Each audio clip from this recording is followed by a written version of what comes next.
Think about that. Nowadays, what's unheard of is living in a fucking one-bedroom apartment by the time you're like 36, 37. That's unheard of. I'm not even talking about owning a home. I'm talking about not having fucking roommates. Okay? The conservative agenda for decades has been to weaken government in an abstract sense so that Americans are too fearful to do the things government is good at, like universal programs. It has worked on the boomers a lot and a lot of the Gen Xers. Yes. Ronald Reagan. Ronald Reagan and his consequences as a singular force in this country are so devastating. Ronald Reagan is the liberal FDR. He is the neoliberal FDR. What FDR and his politics did to America and his policies did to America, Ronald Reagan had the exact opposite effect. Now, I'm not in the business of saying that people are singularly responsible for the American demise. But if there was one figure that is so pivotal that you could point to, it would be fucking Ronald Reagan. Every single graph that tracks how shitty everything is nosedives in the fucking 90s. Okay? In the end of the 80s, every single graph. Do you think that is an accident? Every fucking graph, dude. Like, you look at cost of living, you look at deregulation, you look at like home ownership rates, virtually every single fucking graph that you can point to about ongoing American demise, the starting point is fucking Ronald Reagan. Like a little bit after, you know, for the policies to take place, the deregulatory economics to take place. Now, of course, it didn't start with Ronald Reagan. Certainly didn't. It's still it's capitalism. It always has been, and it always will be. But Ronald Reagan as a domestic force was so powerful that it basically restructured both parties dramatically. Yes, I know Carter was bad too, chatters. I'm just talking about, it's like saying New Deal economics is entirely in the hands of FDR. It's not, right? There were tremendous forces that were pressuring FDR to do the right thing. And there were still limitations. But if you were to reduce it, if you were to make a reductive argument, if you were to reduce it to like a singular force that made the opposing major party damn near concede entirely to full tilt domination, FDR's New Deal era politics dominated American politics for a very long time until Ronald Reagan flipped it. And now Reaganite neoliberalism dominates American politics in the same vein. He's the reason college is so expensive. He's the reason we have conservative think tanks. He's the reason we have trickle down. He's the reason we have the war on drugs. He's the reason AIDS became such an issue. He's the reason why stock buybacks are no longer illegal. All corporate consolidation in this country that was already happening, but like the complete corporate capture and the complete corporate consolidation you have seen comes from the Reagan era. The last breath that the unions had was taken away under the Reagan era. It can directly ruin your life. Once upon a time, a bunch of rich people sat in a room. One of them said, "Damn, I hate paying taxes." Another one said, "Bro, me too." They said, "You know what we need to do, right? We need to hire somebody to convince poor people to pay more taxes while we pay less taxes." They said, "That'll never work." Someone said, "Wait a second, I might know a guy." But you see, at this time, Ronald Reagan was a General Electric spokesperson. He was really good at convincing poor people to do whatever the rich company General Electric wanted. Hey man, Slick Willie did a lot to help that along. Credit where credit is due. Dude, I know. But everyone that comes after Reagan, Democrat or Republican, is still absolutely following through on the attitude change. If you're thinking about like Nixon, if you're thinking about people that came before, sure, they played a role in this as well. But Ronald Reagan was the point of no return. Like Bill Clinton's neoliberal anti-welfare policies, sure, I'm sure he was like super invested in that personally. He's a piece of shit. But like Bill Clinton was responding to what he perceived as the public pressure to Ronald Reagan, because Ronald Reagan did put up LeBron numbers. Like you're forgetting. Ronald Reagan actually did have that popular mandate, okay? Unlike Donald Trump. But before that, he was a Democrat, an activist, very anti-racism, all for workers' rights. They said, hey, bro, we need to hire you for the opposite side. He said, you think I'm a... They said, here's a bag. He said, when do I start? You see, he took this job because his acting career was failing. So he said, hey, I'm pretty good at this. So he ran for governor of California. He won. He was also the head of SAG-AFTRA, or SAG at the time. They hadn't consolidated yet, I think. And as the head of SAG, he literally fucking ratted out communists in his own union. He was a snitch. So even when he was the leader of a prominent union in the country, he used his position to fucking rat out rank and file members with what he perceived as having radical politics. Remember, his only jobs at this point were acting and convincing poor people to do what rich people want. And rich people loved him. He was the perfect storm. They called him the great communicator. One of his exact words were, send those welfare bums back to work. They said, Reagan! He said, but you like how I said that? No, they said, he could do no wrong. So it's only natural he becomes president of the United States. He says, okay, as my first act, I'm going to take the rich people's taxes from 70%. Yeah, fun fact, people like Elon Musk paid 70% in taxes. He said, I'm going to take it from 70% to about 28%. Everybody said, whoa, that sounds kind of low. He said, no, listen, y'all not hearing me though. He said, here's the plan. They're going to be super rich, and then they're going to want to spend more money on their companies, so then they're going to hire people like you. But people back then weren't dumb. They were like, what? He's like, but we're going to also stop those welfare black people from taking your money too, even though white people took most of the welfare money. They're like, well, I don't like black people that much. Okay, you're keep going. So he steps up the charm. He goes, y'all know me. Just see what happens when I deregulate businesses and let them do what they want. It's going to benefit you in the long run. Well, he lied, but listen closely. They were in a recession at the time. But what economists know is that after a recession, usually is a time of mini prosperity, then back to recession. It cycles. So he knew that the economy was going to go back up because that's the natural cycle. So when the economy starts going back up, he's like, see, I told you. They were like, well, he was right. But in the long run, this happens. Basically, as the economy goes up, everybody starts getting paid more. But from when he became... Dude, look at that. Every graph is like this, bro. Every fucking graph. No, it's not a natural cycle. I mean, it's somewhat of a natural cycle, basically, under capitalism. It doesn't have to be. President, everybody started getting paid the same while the economy went way up. What does that mean? Well, the money had to go somewhere, right? And it all went to the rich people. Yeah, right. Like, isn't that fucking nuts? Like, how do you look at this? How do you look at this more equitable system and then turn around and go, this is so much better? That's what's so fucking annoying about people nowadays when they talk about, like, the good old days. What do you mean? Let's get back to the good old days. Like, the dumbest guy you know is advocating for the good old days, thinking that it was that way because, like, black people were segregated or some shit. But the real reason why was because they had better redistributive policies. Like, it wasn't socialist by any means, but at least there was more of a more equitable outcomes for everybody. When they talk about the good old days, they're talking about, like, having decent wages, being able to have one earner in the family and have, like, 2 kids or 3 kids, or even a fucking second family on the side as a secret. Think about how much purchasing power the average dumb fuck American had, that they literally could have a second home for a second secret wife on the side, bro.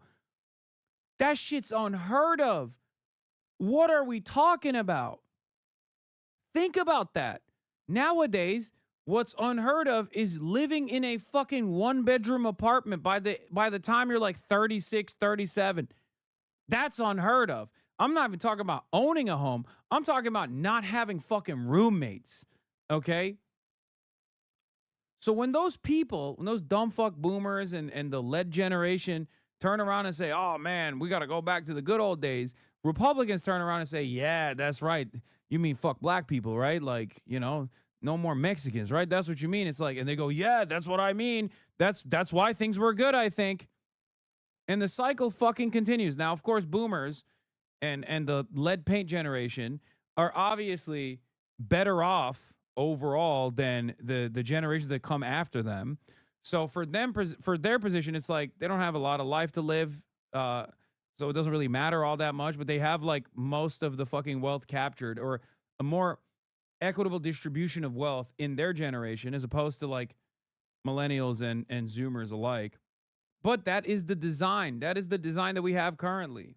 To the rich people. Yeah, right up until 1980, laws were protecting you a lot more than you think. After hundreds of years of Theodore Roosevelt and Franklin Roosevelt battling, making sure workers have rights, he in one swoop demolishes it and flips it 180. And he was the only person skilled enough to convince poor people that they need to pay more money while rich people pay less.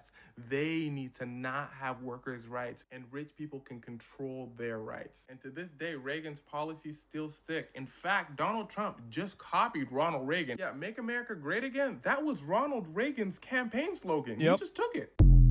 It's true. Also, offloading the de facto slave economy, the global south did real fucking well for obfuscating how much working class wages were getting fucked, NAFTA, etc. Oh, that too, for sure. How do you reconcile this with the fact that real wages have slightly gone up and not down since the 70s?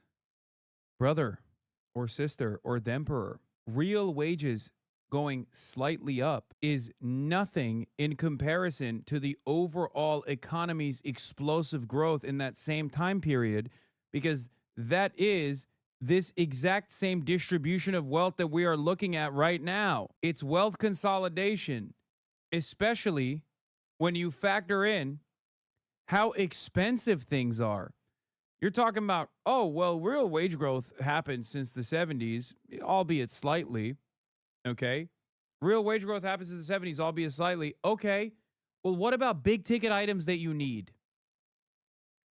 Compare wage growth from the 70s to now, like what your wages look like now, and then compare college education. The price of college education in the 70s to right now. Wages are fucking stagnant since then. Output has skyrocketed due to unimaginable technological achievements. Okay? Productivity has skyrocketed. American laborers are insanely productive, like incomprehensibly productive in comparison to how productive they were in the 70s because of automation and all of the wonderful technological achievements that make it so that you can basically work 11 people's jobs as one person now. Not even 11, 100 people's jobs.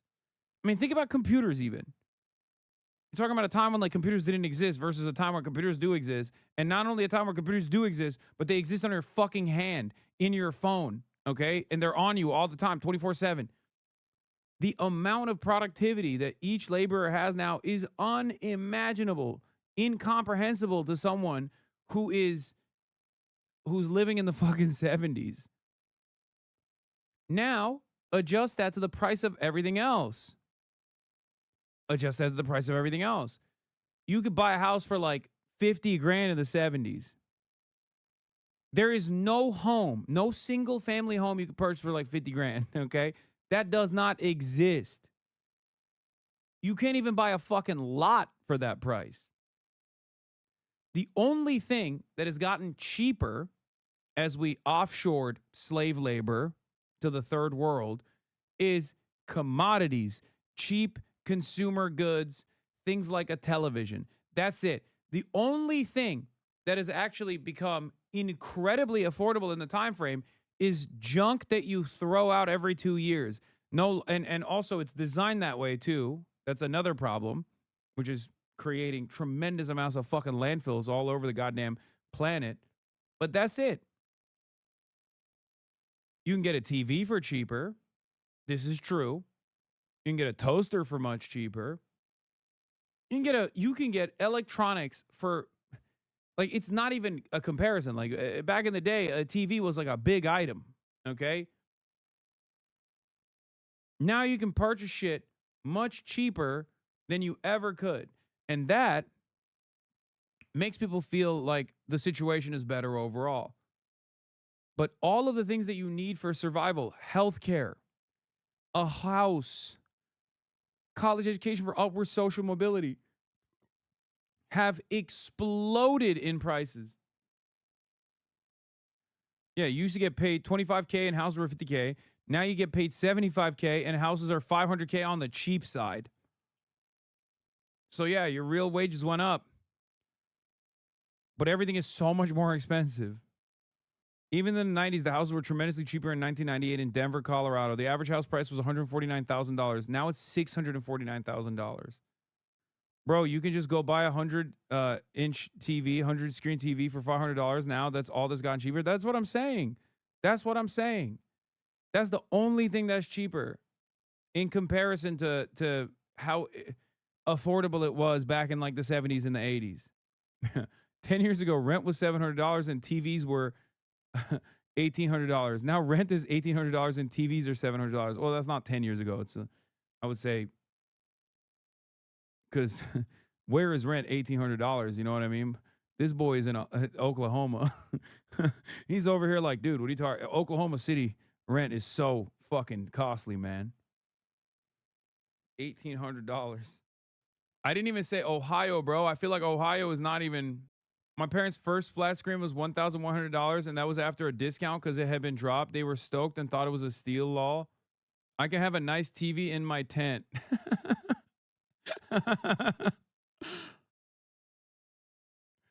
Yeah, that's what it is, though. That's where we're at. It's like, maybe I'm crazy. Maybe I'm crazy. But honestly, I think it's much better if people have houses than a new TV every 2 years. Okay? The thing is, these are not even like, these are not mutually exclusive concepts. You can have a cheap TV and cheap housing, like if you want. It's just, even if that was the trade-off, I would much rather have the cheap housing than the cheap television. Chart of the day or century, July 23rd, 2022. Price changes, January 20th to June 2022. Select the U.S. consumer goods and services and wages.